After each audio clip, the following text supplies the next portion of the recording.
My name is Samantha, and at 27 years old, Mom demanded $28,000 for my sister's wedding. When I refused, she stole it.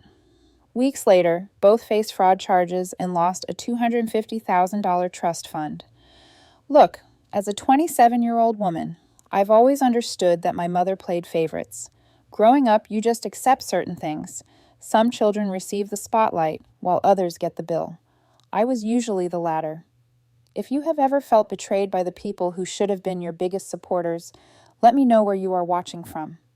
My younger sister, Isabel, was the golden child from the start, with private school paid for, a car given to her at the age of 28, and college tuition covered without her doing a single shift. Meanwhile, I was trudging through community college and working nights at a warehouse to pay for textbooks, for character development, or whatever. But this was a completely new level of shameless. It was a Thursday evening around 7. I had just returned home from my job at the engineering firm, still dressed in my work clothes, and was ready to take a drink and unwind. That's when my mother entered my apartment. Yes, she still had the key. With that expression on her face, I was about to make another mistake I would later regret. She did not even sit down. I stood there in my living room, arms crossed, and she dropped it like a bomb. Lucas and Isabel's wedding is in 3 months. She needs $28,000. You're going to give it to her. Not can you help or would you consider, but a straight-up demand for $28,000. I sat down slowly with my drink, attempting to digest what I had just heard. Mom, that is my entire savings account. I've been working on that for 4 years. Her expression did not change. That cold, calculated gaze she'd honed over decades. You do not need it right now. Isabel is getting married. This is her big day. Lucas, family comes first. Or did I raise you to be selfish? There it was. She has been using guilt and manipulation since I was a child.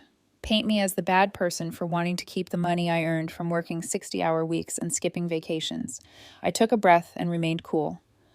Mom, I worked my butt off for that money. Isabel is 26. Her fiancé, Mark, has a job.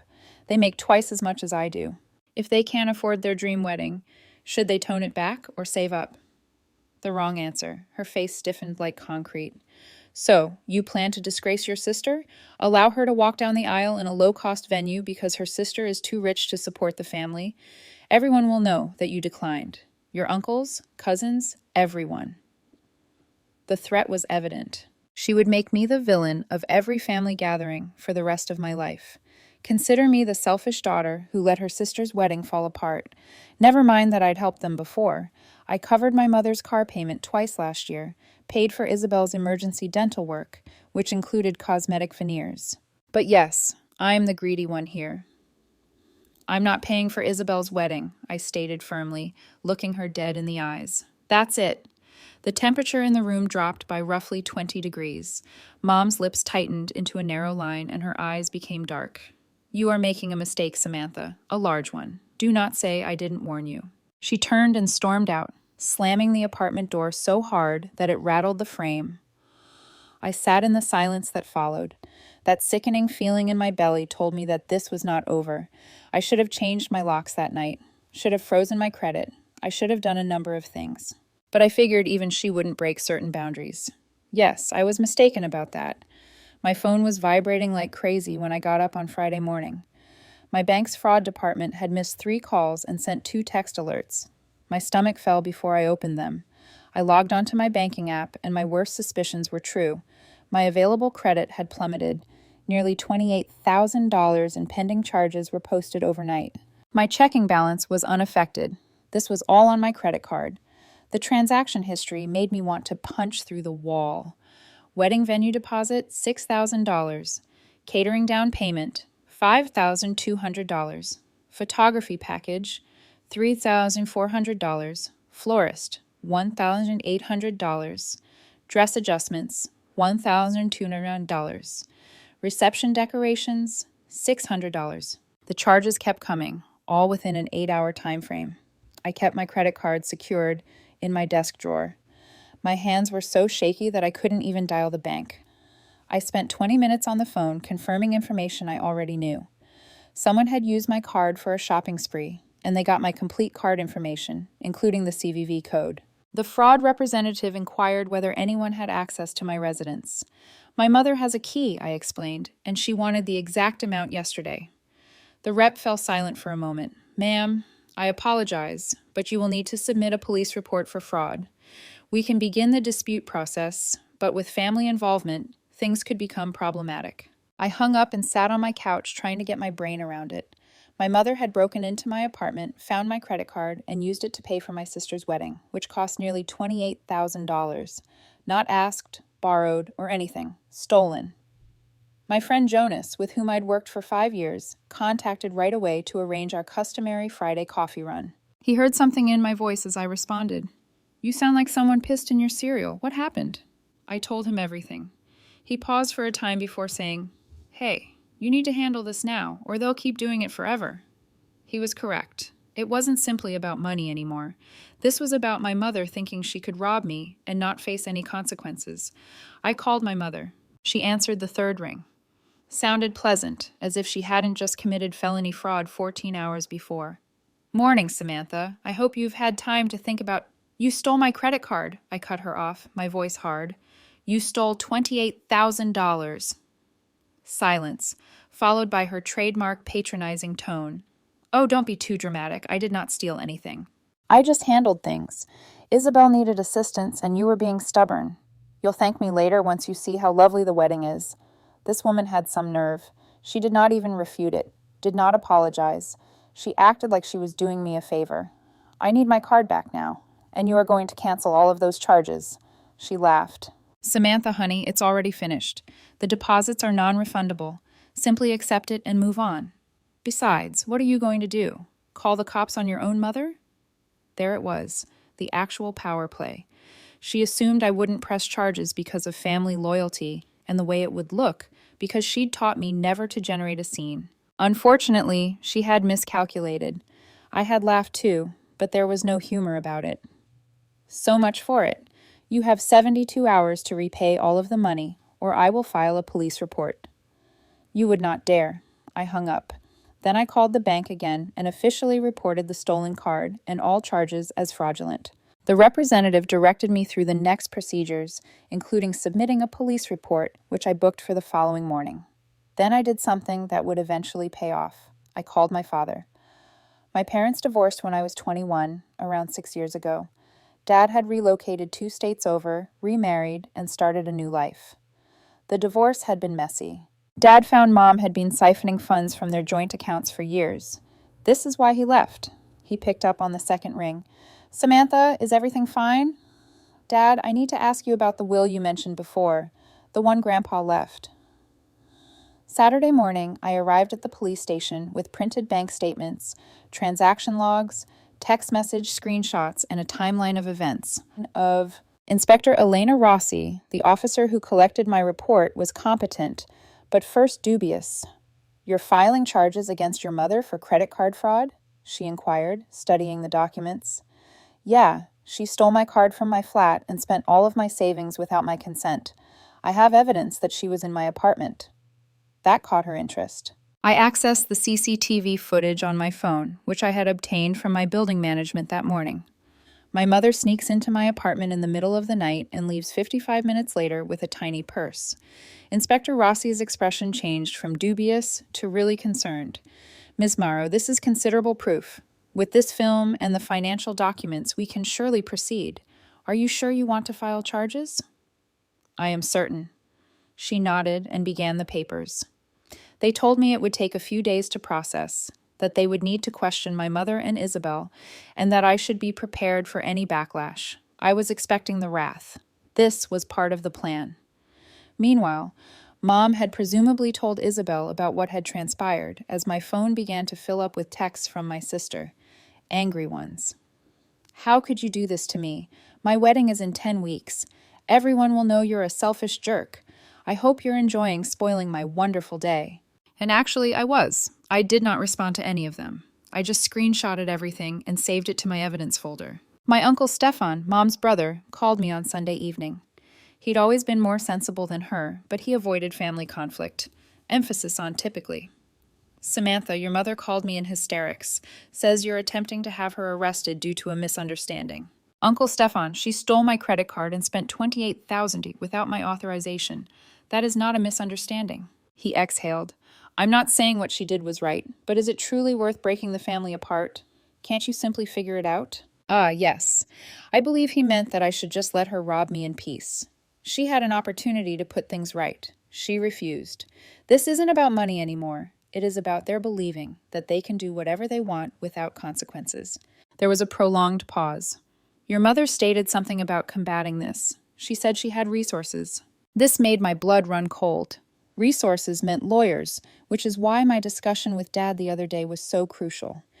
After I hung up, I opened the folder Dad had sent me overnight. Inside were documents about my grandfather's inheritance, specifically the trust fund he established before his death 5 years ago. Grandpa had been a successful small business entrepreneur who sold his company for a fair sum of money, dividing the money among his children and grandchildren according to the trust's strict terms.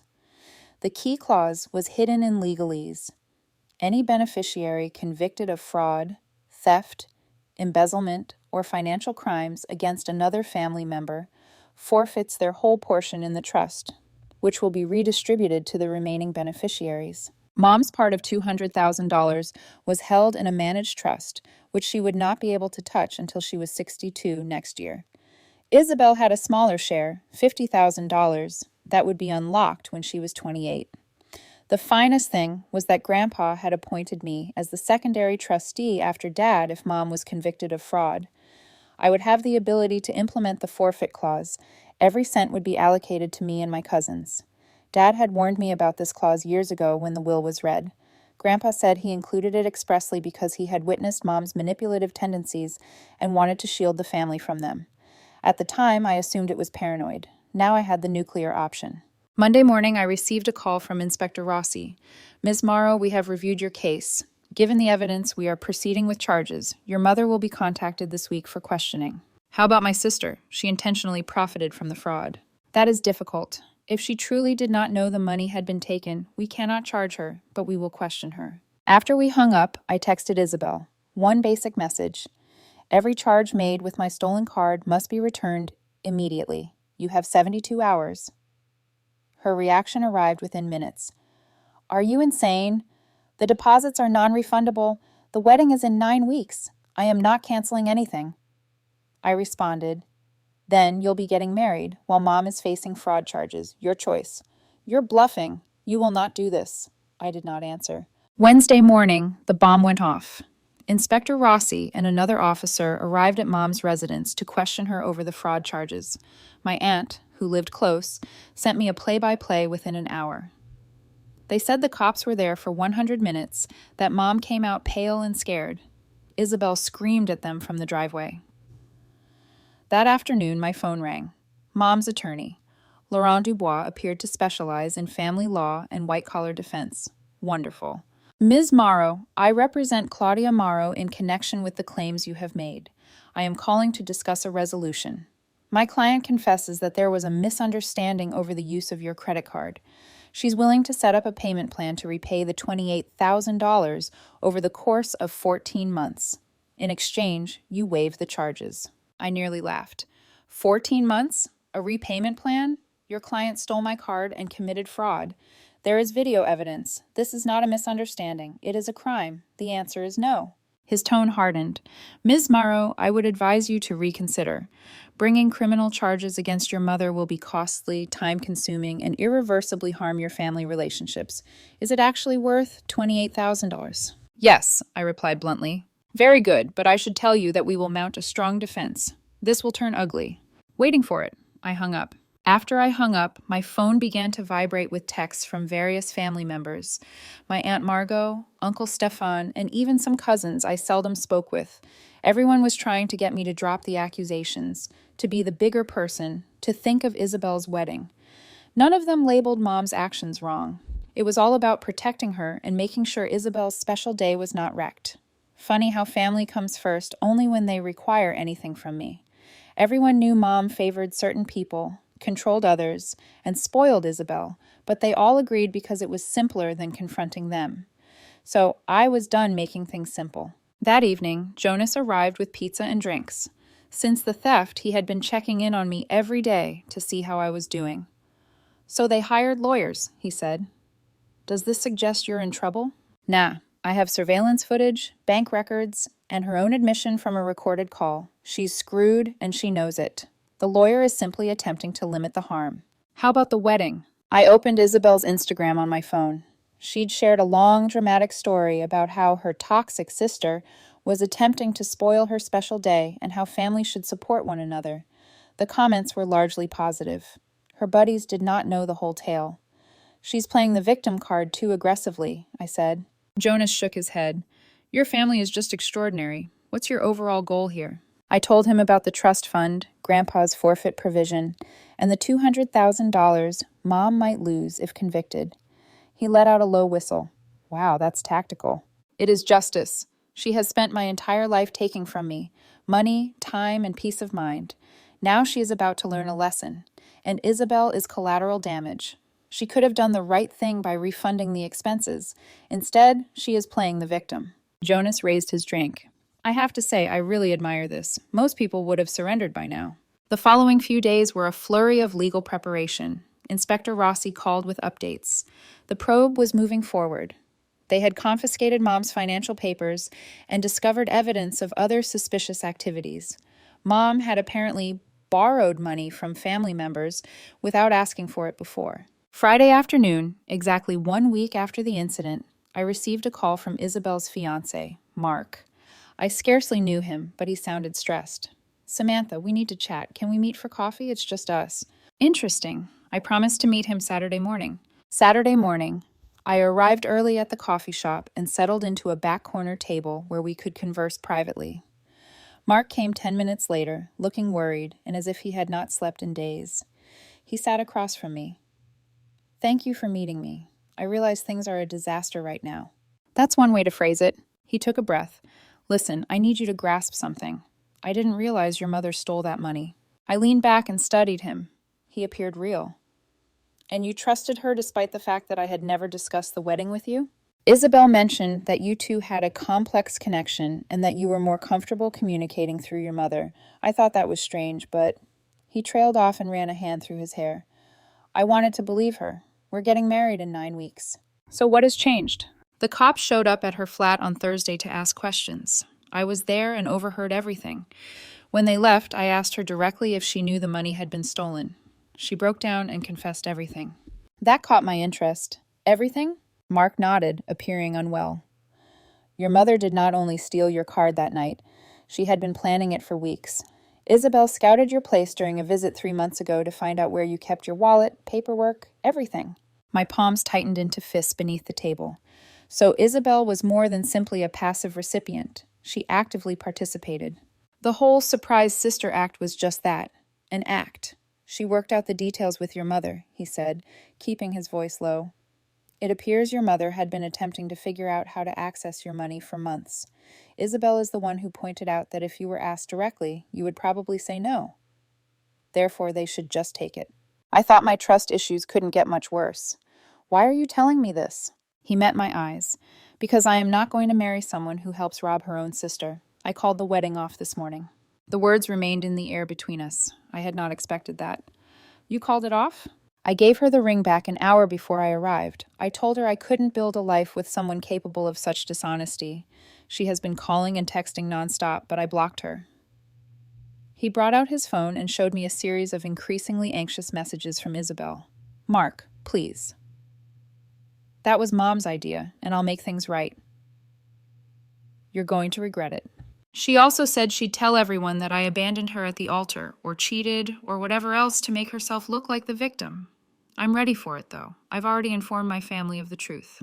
I respected that he had a backbone. "What do you need from me?" "Nothing, really. I just wanted you to know that not everyone in this scenario is against you, and I felt you should understand the entire scope of their plans. There is more." Of course there was. Mark took out his phone again, opened his photos, and showed me copies of text communications between Isabel and Mom, plans for accessing my flat, discussions about which vendors to book. Isabel even sent a message stating, "Samantha is too passive to truly press charges. She'll fold as the wedding date approaches." That one stung. "Can I get copies of these?" I asked. I've already emailed them to you. I figured the cops might want them for their case. We talked for another 30 minutes. As we parted ways, Mark shook my hand. For what it's worth, I'm sorry you're going through this. Your family has been making you believe you are the problem. You are not. Yes, they are, I said. I drove home in a haze, mind whirling. My sister had actively collaborated with Mom to rob me, while simultaneously posting on social media about how eager she was for her wedding, how grateful she felt, how much she loved her family. The manipulation was astounding. That afternoon, I sent Mark screenshots to Inspector Rossi. She called me 20 minutes later. Ms. Marrow, these messages have a tremendous impact. If Isabel consciously helped plot the fraud, we can accuse her as an accomplice. Are you ready for that? I recalled all the times Isabel had gotten away with things when we were younger. The lies, the stolen money when we were kids. The time she wrecked my car and blamed it on me. Mom had always shielded her and made excuses. Yes, I answered. Charge her. The following week was chaotic. On Monday morning, Inspector Rossi brought Isabel in for interrogation. Based on the text messages Mark provided, they had enough evidence to charge her as an accomplice to fraud. She was arrested on Tuesday afternoon. My phone burst with messages from family members again, furious ones. They were all enraged that I had allowed the police to arrest Isabel, as if I had personally shown up with handcuffs. The best part? Mom's lawyer phoned me on Wednesday. His tone was drastically different from before, now laced with panic. Ms. Marrow, considering the current developments with your sister's incarceration, my client would like to suggest a settlement. She will return the entire $28,000 immediately and reimburse all of your legal fees. In exchange, you drop the charges. No. Ms. Marrow, please listen. I said no. Your client had several chances to put things right. Now, she must face the consequences. He exhaled sharply. The prosecution is threatening jail time, possibly 3 to 6 years, for fraud and identity theft. Is this truly what you want for your mother? What I want is for her to be held accountable, only once in her life. And honestly, all I wanted was to stop receiving phone calls from expensive lawyers who charged by the minute. He tried a few more angles: family healing, forgiveness, focusing on the big picture. I shut every one of them down. Finally, he sighed deeply. Ms. Morrow, you're making a terrible mistake. This will haunt you. Nah, I can live with it. Friday afternoon brought the moment I had been waiting for. Inspector Rossi called to provide an update. Ms. Morrow, your mother has been officially charged with credit card fraud, identity theft, and felony theft. Your sister has been charged as an accomplice. If convicted, they will both face lengthy jail terms. However, the prosecutor's office has stated they're willing to consider a plea offer, provided both defendants demonstrate regret and make full reparation. What kind of plea agreement? Probation, community service, a criminal record, and no jail time if they comply and repay everything right away. But there's a catch. They'd have to plead guilty in court and publicly disclose their actions. Allocution requires standing before a judge and admitting what they did on the record. Public humiliation, legal penalties, and a permanent criminal record, I said quietly. Yes, Rossi confirmed. The hearing is planned for Monday. Both your mother and sister would have to agree to the terms by the end of today. Otherwise, this will go to trial. I thanked her before hanging up. Then I waited. I wondered if Mom would swallow her pride and accept the deal, or if her ego would demand a trial. 2 hours later, my phone rang. Mom's number. I let it go to voicemail. She called 3 more times before leaving a message. Her voice shook. Samantha, please pick up. We need to discuss Monday. The lawyer suggests we should accept the plea deal. We don't have a choice but to admit everything in court. Everyone will know. Please, there must be another way. Call me back. I didn't respond. Saturday morning, Isabel tried to call from a new phone number, probably a friend's, since I'd blocked her. I didn't pick up. She also left a voicemail. Samantha, this is me. I understand your anger, but please don't take this to court. Mark left me. The wedding is canceled. All of my friends know what happened. I've lost everything. I'll repay you myself. I promise. I'll get a job. I'll do whatever it takes. Please don't make us go through with this. Her voice cracked at the end, followed by sobs. I felt a twinge of something. Not quite sympathy, but maybe pity. Then I remembered the text she'd sent Mom. Samantha is too passive to follow through. I smiled bitterly. Turns out I was passive, passively watching everything unfold exactly as it should. Monday morning, I arrived at the courthouse. Inspector Rossi had told me I didn't have to be present, but I wanted to see it through.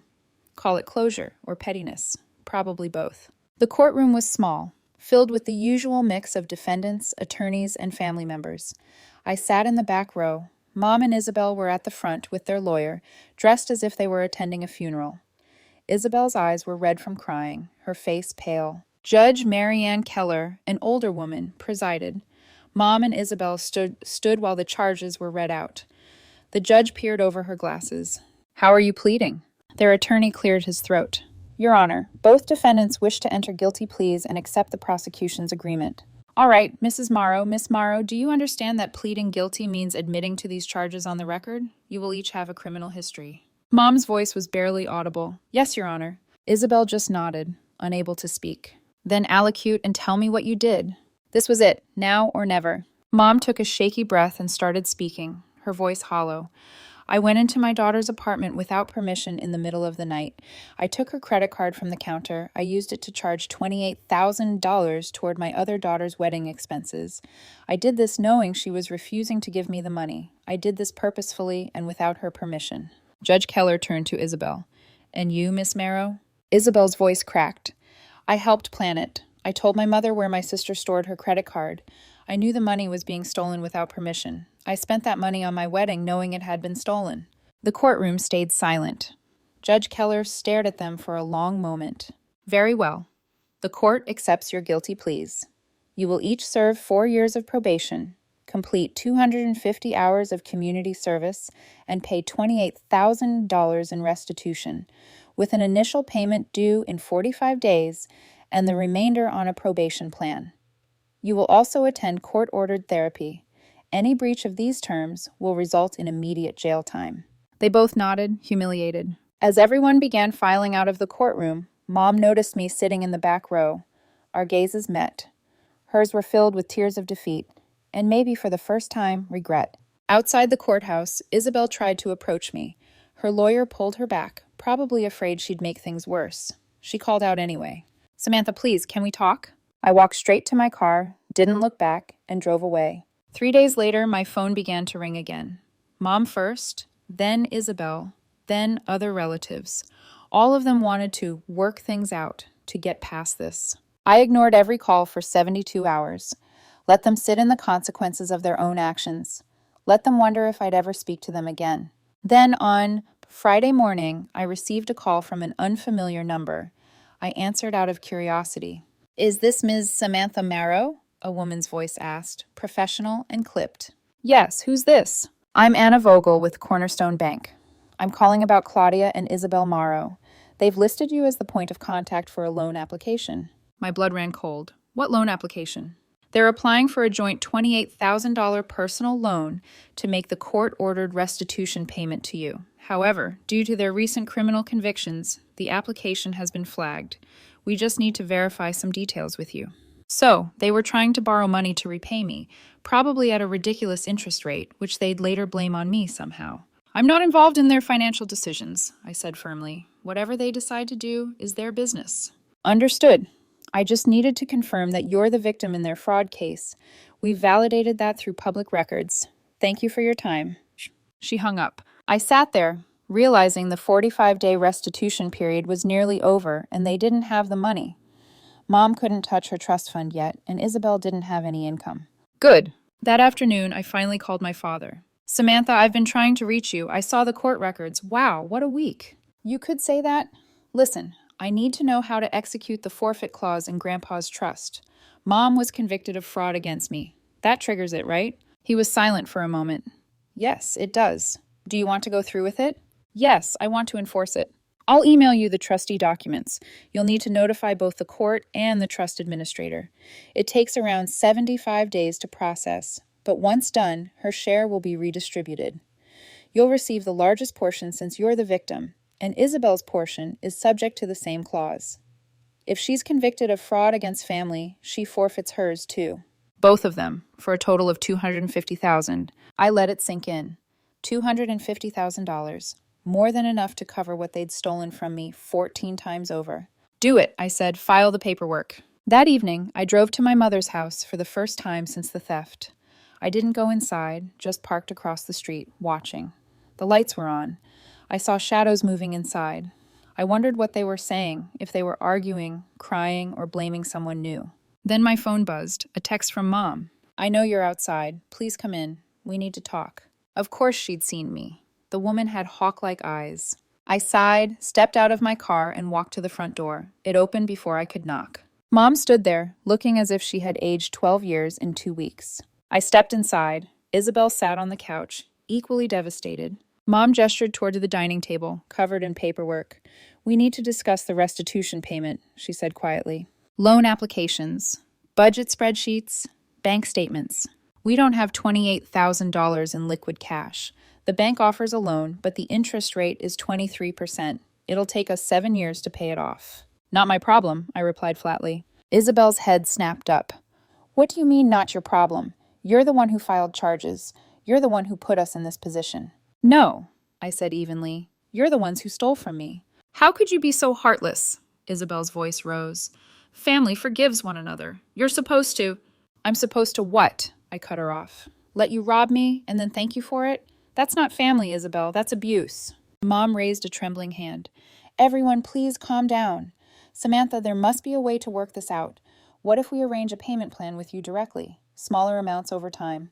"You mean the 14-month plan your lawyer already proposed, which I already rejected?" "We're desperate," Mom said, her voice stripped of manipulation for once. "If we accept this loan, we'll be in debt for years. Isabel can't find work because of her criminal record. I might lose my job if they run a background check during my certification renewal. We're drowning." I looked at both of them, two broken women staring back at me. Part of me felt satisfaction. Another part, the one that remembered family dinners and birthdays and Mom teaching me to ride a bike, felt something softer. Not forgiveness, not yet, but something less than rage. "This is what's going to happen," I said quietly. "You're going to take the loan. You'll pay me back in full within 45 days, as mandated by the court. Then you'll both go to therapy. Real therapy, not court-ordered sessions. You'll figure out why you thought it was acceptable to treat me as your personal ATM for 27 years. Isabel opened her mouth to argue, but I raised a hand. "And if you genuinely change, show remorse, and rebuild trust over time, maybe we can repair something. But it'll never be the same as before. That version of our family was built on you two taking advantage of me. I'm done being exploited." Mom's eyes filled with tears. "Samantha, please, there's something else. The trust fund. Your father said you're executing the forfeit clause. That's our future, our security." So Dad had already contacted them. Good. "Yes, you committed fraud against me. Grandpa's trust is clear about what happens if you do that." Isabel shouted, "That's $200,000. That's my inheritance. You can't just take it." "I'm not taking it. You're giving it up. There's a difference. Grandpa saw this coming. He knew what you were capable of. He built safeguards to protect the family. Now those safeguards are doing exactly what they were meant to." Mom collapsed into a chair, face buried in her hands. "We'll have nothing. No funds, no savings, nothing." "You'll have what everyone else has," I said quietly. "What you earn through your own effort. Welcome to the way the rest of us live." The silence that followed was heavy, broken only by Isabel's muffled sobs. I felt no triumph, just a strange emptiness, as if I'd closed a chapter I'd never wanted to write. "I'm leaving now," I said, walking to the door.